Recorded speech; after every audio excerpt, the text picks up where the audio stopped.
Hey, hey. Share to group. I was out not to knock this phone over. Ooh, you know what?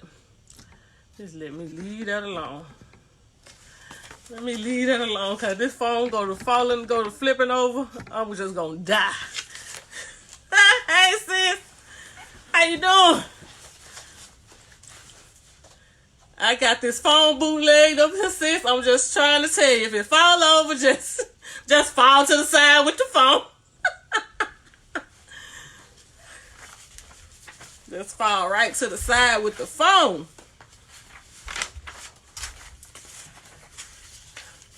Hey, hey, hey, hey, everybody coming in. I got IG going too, y'all. They don't like me like that, but I ain't want to leave them out. How y'all doing? Hey, Jaden. You got the same name as my 11-year-old.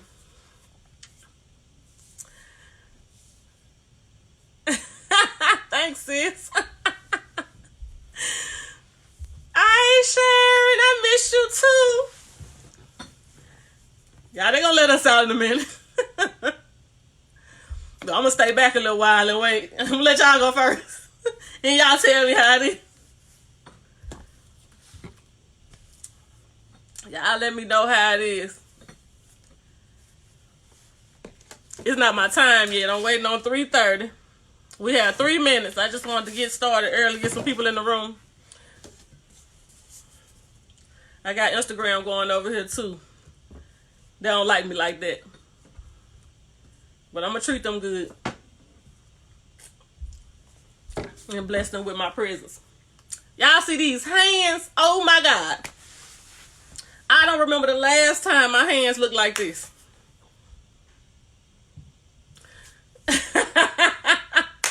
I know, right? Yeah. But it's okay. Your girl been getting her type on with no nails. My true 65 words per minute been going to work. I keep them clean though. Little old nails. At least I don't have the ones they not bit all off into my meat. I don't know how they do that. Hey y'all, come on in. It's 3:28. We got 2 minutes. I got IG going over here too. Hey Sharon, you over there on the IG too? That's what I'm talking about, sis. I got all the phones working today.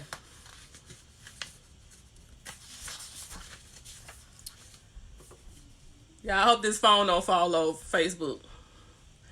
Cause it's I don't know how I got it up there.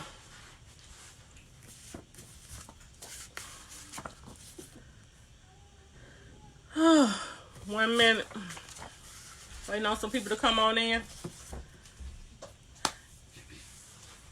Y'all, how great is it to be on this side? One more day. Oh, this probably like my second time going live on IG, sis. I ain't lying. IG, don't fool with me like that. Hey, Deacon. How you doing? I'm sure missing church right now. Wish I could get up and go in the morning. Okay, it's 3:30. Y'all come on in, come on in. Hey, Tony, how you doing? Hey, sis, I see Rhonda in the room. It's 3:30. Y'all come on in. Come on, come on, come on.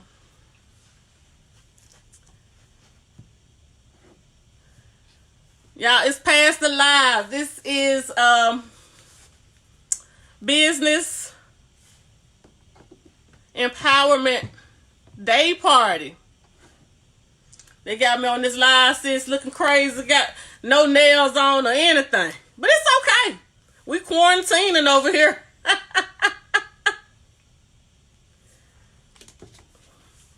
Y'all come on in. Let's give them about 2 more minutes to let a couple of more people come on in. Hey, Nicole. Hey, sis.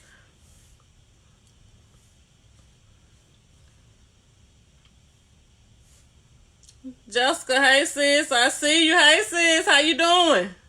Come on in and join the day party. I'm live on Instagram too.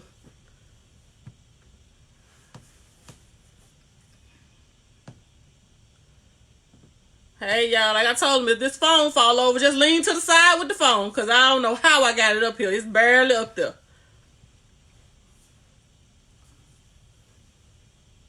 Barely. Let me put my phone on silent.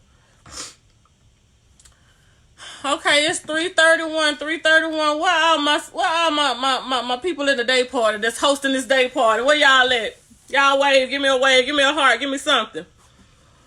Y'all gotta hype me up.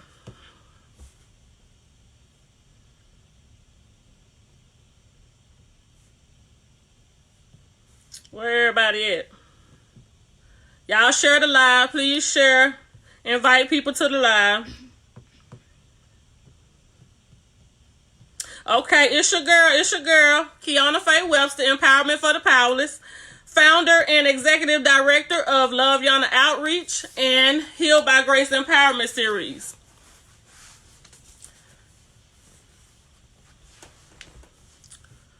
Love Yana Outreach is a nonprofit. That's what I had for real, sis. I was out there a few minutes ago. I can't talk. Okay, so Love Yana Outreach is a nonprofit organization for individuals and families affected by domestic violence. I myself am a 2-time survivor of domestic violence. Healed by Grace Empowerment Series is a multi-city tour that was put together by myself and one of my sisters in Orlando, Florida, Miss Tanika Poole. And it's basically a panel of subject matter experts that I kind of put together, and it resembles, my life, because we've all gone through some stuff, and, not one of us has all, gone through the same thing, or some of us have gone through multiple things. Myself, I've been through more than domestic violence. It's just something about domestic violence that I felt like I needed to empower the powerless. And in telling that, it's like, it's kind of hard because I'm writing my book, and so I try to say things that I need to say without giving too much. But in those 2 bad relationships, one being physical, I wasn't afraid of my abuser.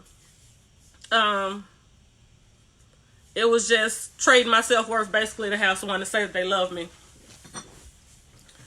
And sometimes we find ourselves, and I'm not the girl that's very, it's not easy for me to fall in love, but when in love, I'm just like any other woman, a woman who has given her heart to someone that said that they love them, and they took their love and they betrayed it.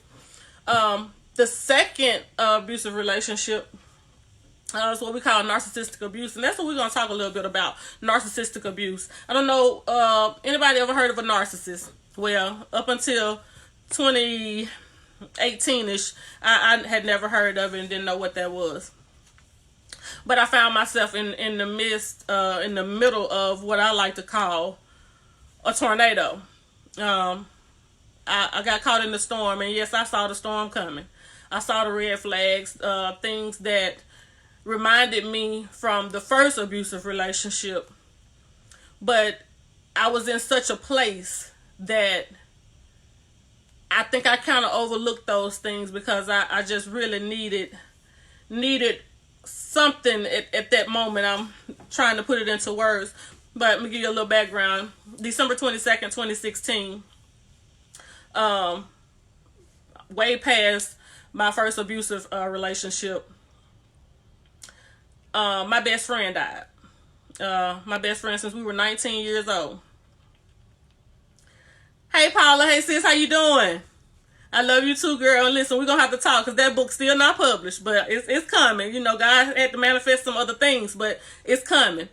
And so in that place, I lost a huge part of me.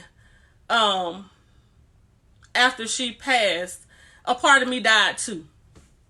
Because at 37 years old, and she just left. And I couldn't understand. I'm like, I'm doing all of this just to leave here, and I kind of just fell into this place. But in that place, the narcissist was able to find me again. But mind you, I did not know that I was ever with the narcissist, with the first abuser, because I didn't know what a narcissist was.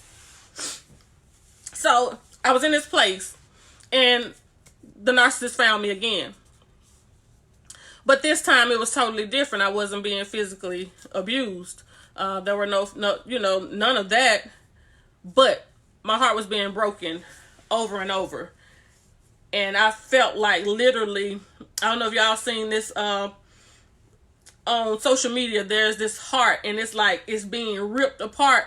That is what it feels like to be with the narcissist. And this is foreign language to a person that has not identified that they have ever been with the narcissist or have ever been with the narcissist. You have no idea what I'm talking about. And it sounds, listen, it's something serious. But I have this thing I like to say now is that if you can spot the narc, you can save your heart. First and foremost, as far as narcissistic abuse, it was something that I know I had to go through. Because my saying is, I don't like to talk about something that I know nothing about. I dare not speak on anything I know anything about. I can't tell you anything about drug addiction. I've never been addicted to drugs. And contrary to popular belief, I don't even do drugs and I don't drink. A lot of people can't even believe that, but I don't. That's not my thing. I got drunk one time at 16 and, everything not for everybody. I didn't like that feeling. So I vowed not to do that again. So I had to go through this because I can't talk to you about something I know nothing about. So I can talk to you now because I know about the narcissist. I know about narcissistic abuse. And the first thing I want you to know about narcissistic abuse is that it is 100% domestic violence. Secondly, I want to define narcissistic abuse for you. It is the epitome of domestic violence. It is a purposeful, dehumanizing, purposeful soul rape. And, that in itself, purposeful soul rape. Y'all, I'm here to tell you that it is people that exist in this world, and their sole purpose is to tear other people down. And I could not understand that for the life of me. It behooved me, someone who was brought up, I had a praying grandmother. Yes, I did. I say that a whole lot because, oh my God, you don't even understand. I could not have in no way got to this place, the woman that I am today, if it had not been for her. I didn't grow up with my mother or my father. My mother and my father both were caught up in the crack cocaine era between 88 and 90. That happened. So, but what my mother did is she left me in good hands. And that she did, and my mom to this day, she still calls sometime late in the midnight hour and she's crying and she's apologizing for my childhood.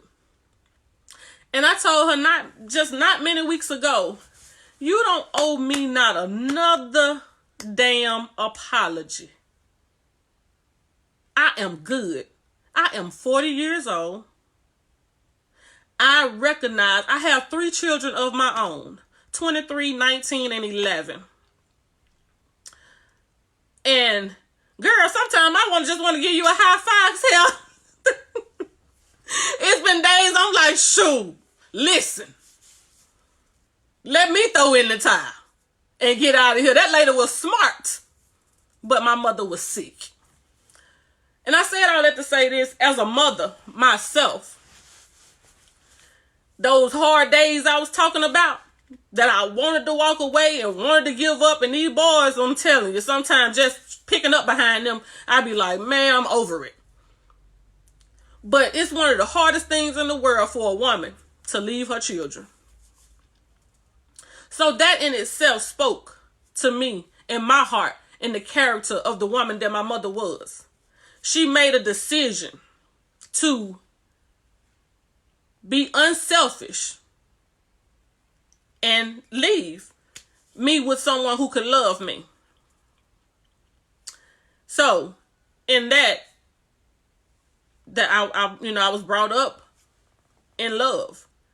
And so the narcissist look for that person.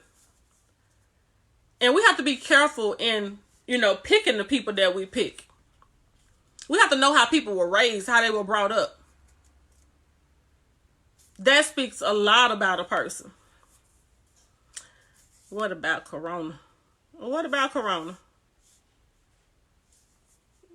I'm in the house. I don't know. I don't have it. There's nothing I can tell you. I mean, about Corona.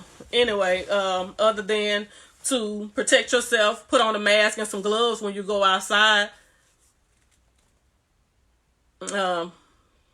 Wash your hands, sanitize. Keep yourself safe. A lot of people don't want to wear a mask, what one girl told me, she was like, there's more bacteria in the mask. Okay, girl, but you keep your bacteria in your mask, and I'm going to put my mask on. I think it's respectful for you to put on a mask when you're wanting to talk to someone else. No one knows who you've been around, and you don't know who they've been around. So it's just a respect.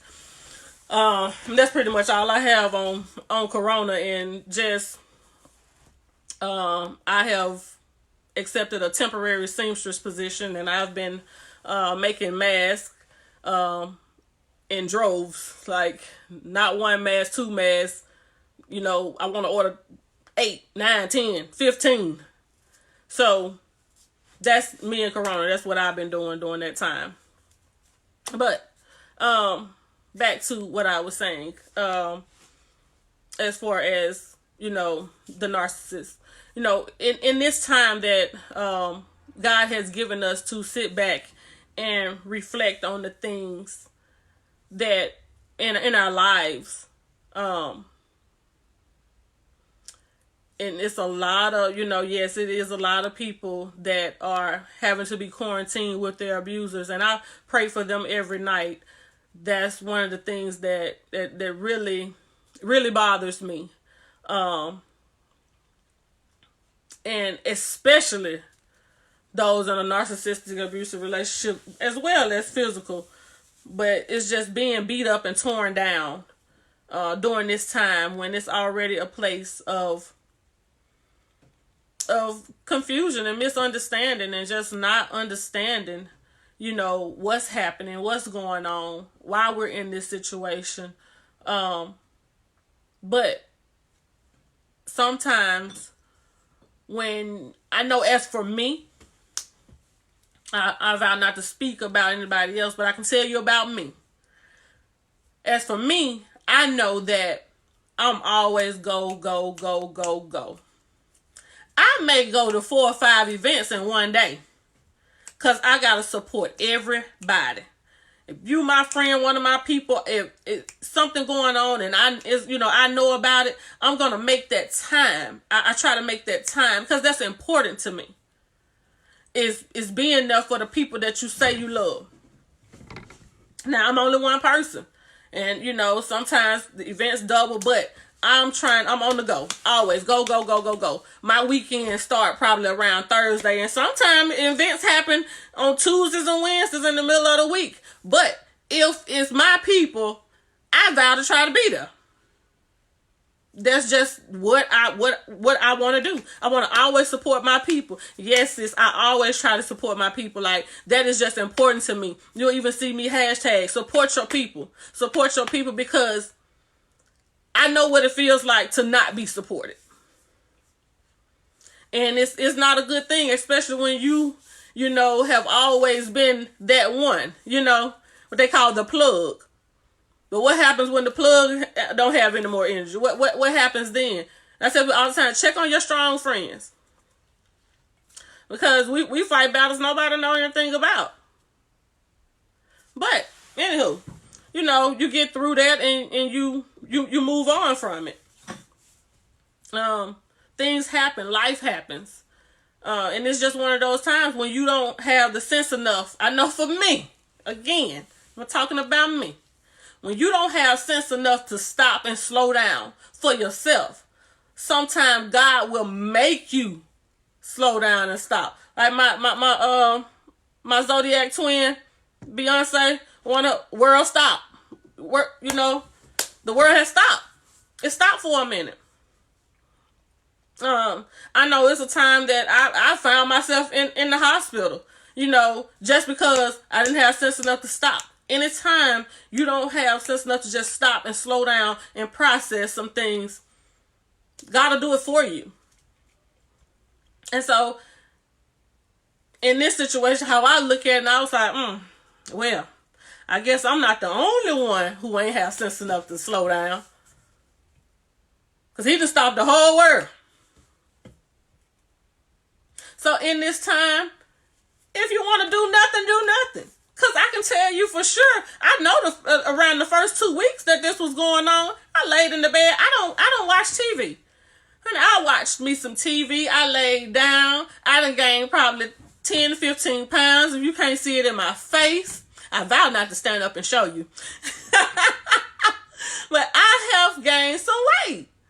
I'm cooking for these kids every day. My baby teacher texting me the other day. Now, she texting me screenshots from the computer screen. And I'm looking like, who is this? I don't even know who this is. So she texts me who she is. And, I'm telling her, you have to be disciplined to do any online classes, work from home. You have to be disciplined for that type of stuff. And everybody can't do it. I'm 40 years old and I can't do it. If I'm in a class, I'm going to college, I need to be in the class. I vow not talking about I'm going to do online classes. Your girl not going to get no work did. No work done. I get my baby up every morning, and after an hour of doing some kind of work, like, you hungry? Mom, you want me to cook you some eggs? We trying to fit, because we cannot sit there that long. I know my son is ADHD. And I think I have to be ADHD. I remember when I figured out my oldest son was, and I was calling my son's grandmother on his dad's side, and I was like, what's his dad like this, and at the time I was married. And my ex-husband said, Yana, he get it from you. Do you know you run around here? You working on 20 million things at one time. You just cannot stop. And that's the one thing I looked at and I evaluated that thing, and he was right. He was absolutely right. It's definitely me. And I don't know how I compensated as a child. I really don't. But during that time, I was definitely I was always the last one to finish my work in class. I remember that. But I was A/B honor roll until I got to high school. When I got to high school, I just wanted to play and stuff. But anyway, I still came out on time. No woman should be abused. I years ago, even though I wasn't ready to let go completely. No, it's hard to let go. Oh my God. When you love somebody, and then that's why that goes back to when I said, finding out how people were raised. I was raised on love. Although